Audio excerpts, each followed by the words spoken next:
Haleluya. Ninakusalimu katika jina la Yesu Kristo. Leo natamani tuangalie kitu kimoja kinachosema ndoto yangu iliyozima na mpango wa Mungu katikati ya hatima yangu. Ndoto yangu iliyozima na mpango wa Mungu juu ya maisha yangu au juu ya hatima yangu.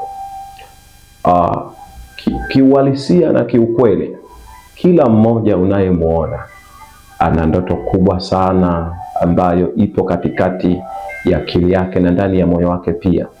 Sasa kuna ndoto nyingi ambazo zimekufa. Kuna ndoto nyingi sana ambazo expire. Kuna ndoto nyingi sana ambazo zimezima katikati ya mioyo ya watu. Watu walikuwa na ndoto kubwa za kuwa watu fulani. Kwa mfano, kuna watu ambao walikuwa na ndoto za kuwa madaktari. Kuna watu ambao walikuwa na ndoto za kuwa wafanyabiashara wakubwa. Kuna watu ambao walikuwa na ndoto za kuwa mainjinia wakubwa. Kuna watu ambao walikuwa na ndoto za kuwa madoctorate, yani maana yake ni lecturer, au kuna watu ambao wana ndoto za kuwa wakulima wakubwa. Kuna watu ambao walikuwa na ndoto za kuwa ni mafishermen, wavuvi wakubwa.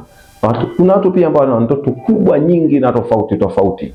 Kuna ndoto ambao wana ndoto za kuwa na familia kubwa, walikuwa na ndoto za kuolewa na watu fulani, walikuwa na ndoto za kuwa watu fulani. Lakini kwa uhalisia, ukija leo ukiangalia katika maisha yao, hizo ndoto hazipo tena. Ndoto hizo zimefutika. Yani yamkini pengine imekuwa ni kama past like a shadow. Tulijifunza wakati tukiwa shuleni past like a shadow kwamba ilipita tu. Ni kweli alikuwa anatembea nayo hiyo ndoto, inaenda, lakini mwisho wa siku ilikuja ikazima. Yani kama ghafla maji ambayo yalikuwa yanavuma baharini yakapoteza tena